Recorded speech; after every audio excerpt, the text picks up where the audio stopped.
Hello guys, सभी को good morning और सभी को जय मां स्वस्ति। गाइस, तो डेली मॉर्निंग में जैसे हम आपको डेली इंपॉर्टेंट क्वेश्चन का प्रैक्टिस सेट देता हूँ, क्या आप लोग डेली की डेली करते हो ना? बताइएगा कमेंट बॉक्स में। एक आध दिन नहीं दे पाता हूँ, किसी कारणवश नहीं होती क्लास, तो उसके लिए माफी चाहता हूँ, नहीं मेरी कोशिश होती है डेली देने की, ठीक है। तो गाइस, आज हम फिर से आप सभी लोगों के लिए लेकर आ चुका हूँ लेक्चर। आज के इस लेक्चर में हम लोग डिस्कस करेंगे क्लास 12 के फिजिक्स के चैप्टर 1 से लेकर 3 तक के इंपॉर्टेंट। हालांकि इसमें से काफी क्वेश्चन हम पहले भी डिस्कस कर चुके हैं, एक बार रिवाइज कराने के लिए मैं क्वेश्चन लेकर आया हूँ। तो गाइस चलिए स्टार्ट करते हैं, ठीक है। गाइस, स्टार्ट करने से पहले मैं सभी लोगों को बता देना चाहता हूँ, काफी लोग इस नंबर पे कॉल करते रहते हैं शिखर बैच के रिकॉर्डिंग। तो देखिए भाई, शिखर बैच जो है जहाँ पर आपकी सभी सब्जेक्ट की तैयारी कराई जा रही है, चाहे आपकी फिजिक्स, केमिस्ट्री, मैथ, बायो और इंग्लिश, सभी सब्जेक्ट की तैयारी कराई जा रही है बहुत ही बेहतरीन तरीके से। आप क्लास 11 पढ़े हो या ना पढ़े हो, क्लास 12 में अगर मेहनत अच्छे से करेंगे ना, बहुत अच्छा परसेंटेज। इसके लिए आपको क्या, पसीना निकालना होगा, मेहनत करनी होगी। शिखर बैच जो है ये अल्फा इंस्टीट्यूट ऐप पे चल रहा है। बहुत सारे बच्चे कॉल करते हैं 930 वाले नंबर पर, लेकिन वहाँ पे रिसीव नहीं हो पाता। इसके लिए मैं माफी चाहता हूँ, क्योंकि हजारों कॉल दिन भर में आते हैं, कुछ ही लोगों का मैं कॉल रिसीव कर पाता हूँ, ठीक है। आप कॉल करते रहिएगा, निश्चित रूप से रिसीव होगा। हालांकि मैं बैच में आपको क्या क्या मिलेगा, कैसे मिलेगा, ये सब चीजें मैं अभी बता देता हूँ। अगर आप अपने से बाई कर सकते हैं, सब्सक्रिप्शन ले सकते हैं, तो अल्फा इंस्टीट्यूट ऐप को डाउनलोड करके ले लीजिएगा, ठीक है। देखिए इसमें क्या क्या मिलता है। सबसे पहली चीज, डेली लाइव क्लासेज होती है। क्लासेज में लाइव डाउट क्लास होता है। क्लासेज में अगर आपको कोई चीज नहीं समझ में आती तो हैंड राइज करके या फिर कमेंट करके पूछ सकते हो। इसके अलावा आपको क्लास का पीडीएफ नोट्स दिया जाता है। नोट्स के साथ में डीपीपी, प्रैक्टिस सेट, टेस्ट, ये सभी चीजें होती है।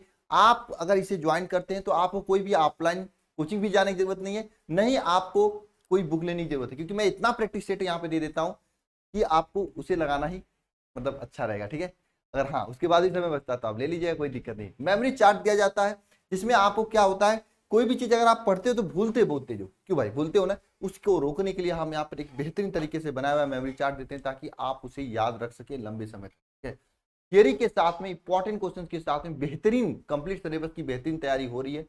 मैं सभी से कहना चाहूंगा, कहीं से भी पढ़ रहे हो लेकिन इतना जान लेना, चीजों को सिस्टमेटिक ढंग से यहीं से पढ़ाया जा रहा है और परसेंटेज आएगा यहीं से, ठीक है। तो चलिए स्टार्ट करते हैं, आगे हम क्वेश्चंस देखते हैं, ठीक है। और ये क्लास तो डेली मॉर्निंग जरूर लीजिएगा आप लोग, ठीक है।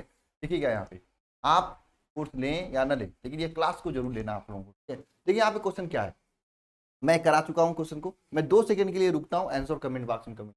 क्वेश्चन क्या है, वैद्युत स्थिति के क्षेत्र में वैद्युत क्षेत्र का मान, ई का मान कितना दिया है, ई का मान दिया हुआ है 2i plus 4j plus 7k, ये ई का मान दिया हुआ है, ठीक है ना। और पृष्ठ का क्षेत्रफल यस का मान दिया है 10j, ठीक है, ये दिया हुआ है।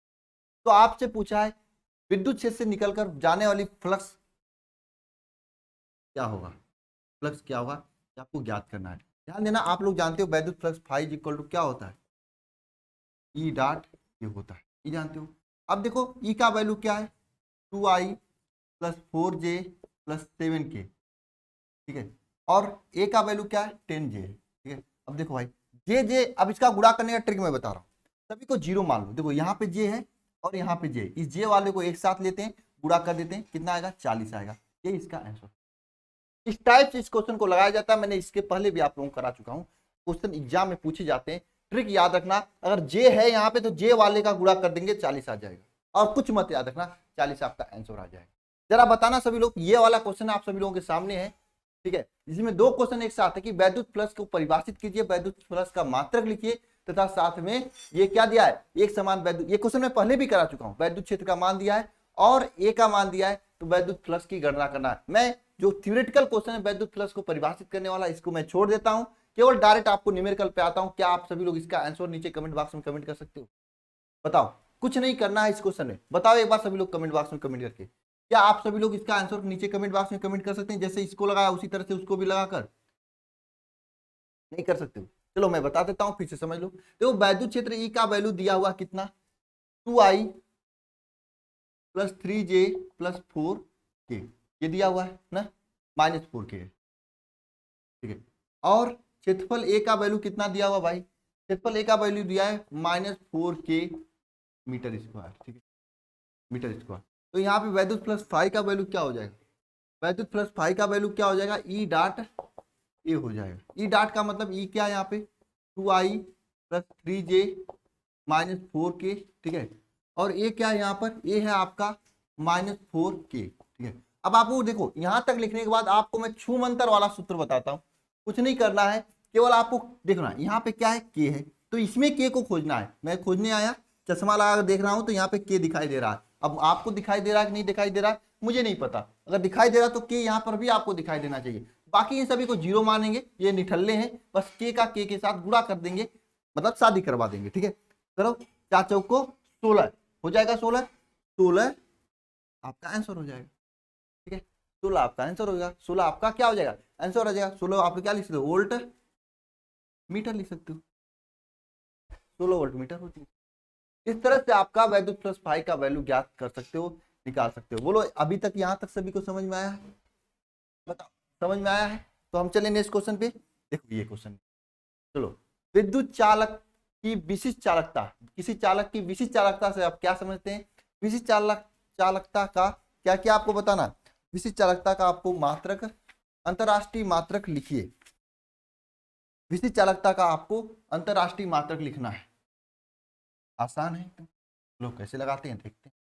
ये क्या है, किसी चालक के विशिष्ट चालकता क्या है, किसी चालक का जो है विशिष्ट चालकता क्या है, और चालकता का अंतरराष्ट्रीय पद्धति में मात्रक लिखिए। देखिए विशिष्ट चालकता होता क्या है, विशिष्ट प्रतिरोध के व्युत्क्रम को हम लोग क्या कहते हैं, विशिष्ट चालकता कहते हैं। तो हेडिंग करना विशिष्ट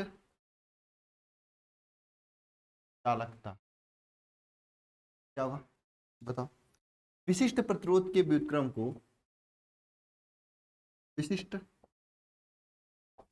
प्रतिरोध के व्युत्क्रम को क्या कहते हैं, को विशिष्ट विशिष्ट चालकता, विशिष्ट प्रतिरोध के व्युत्क्रम को हम लोग क्या कहते हैं, विशिष्ट चालकता कहते हैं। विशिष्ट प्रतिरोध के व्युत्क्रम को हम लोग क्या कहते हैं, बताइएगा जरा। विशिष्ट प्रतिरोध के व्युत्क्रम को हम लोग क्या कहते हैं, उस पदार्थ की विशिष्ट चालकता कहते हैं। इसे किससे प्रदर्शित करते हैं, इसे हम लोग ना सिग्मा से प्रदर्शित करते हैं।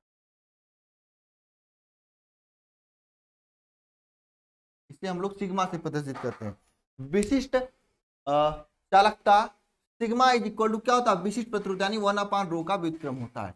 ये आपका फार्मूला हो गया विशिष्ट चालकता का। ठीक है, अब पूछा इसका अंतरराष्ट्रीय मात्रक लिखिए। तो आपको ये जानना चाहिए कि सिग्मा का सिग्मा का जो मात्रक होगा ये किसके बराबर होगा, इज इक्वल टू होगा 1/ρ के मात्रक के। ठीक है, 1/ρ के मात्रक के बराबर होगा। ध्यान देना सभी लोग, यहाँ पे सिग्मा का जो मात्रक होगा, आप जरा बताना 1/ρ का मात्रक क्या होगा, ओम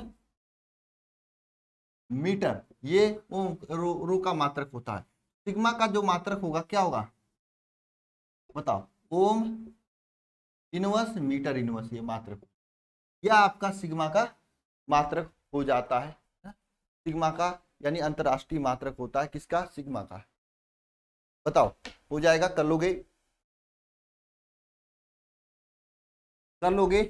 ये पूरा क्वेश्चन का सलूशन है, एग्जाम में ऐसे ही पूछा जाता है। मेरा उद्देश्य यह होता है कि पूरा रिवाइज करा दिया जाए। ठीक है, ये तीसरे चैप्टर का क्वेश्चन है ना। चलिए आगे चलते हैं हम लोग, ये चलते हैं। मैग्नीन का उपयोग परमाणिक प्रतिरोध बनाने में क्यों किया जाता है, ये क्वेश्चन क्या है, मैग्नीन का उपयोग परमाणिक प्रतिरोध बनाने में क्यों किया जाता है। चलिए आइए देखते हैं क्यों किया जाता है मैग्नीन का उपयोग। मैग्नीन का जो उपयोग है परमाणिक प्रतिरोध बनाने में क्यों किया जाता है, बताइए।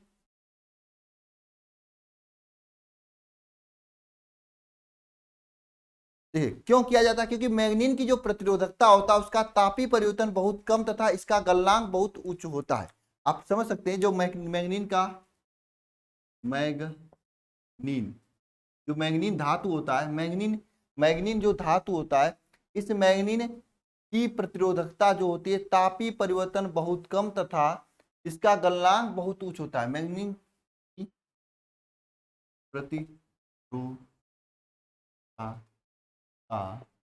ठीक है जो होता है प्रतिरोधकता का जो तापीय परिवर्तन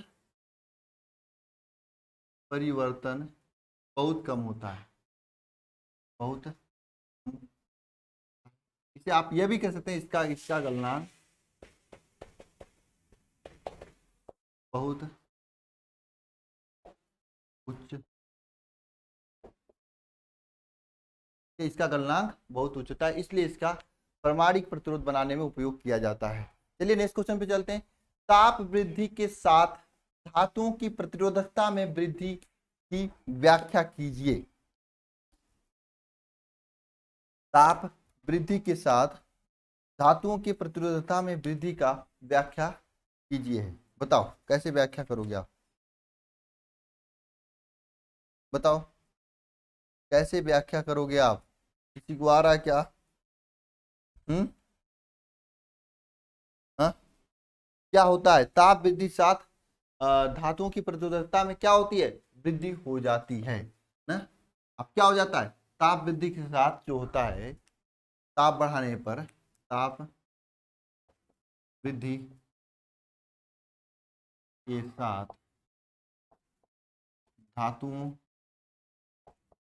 की जो प्रतिरोधकता होती है ना, प्रतिरोधकता में, धातुओं की प्रतिरोधकता में क्या होता है, वृद्धि होती है।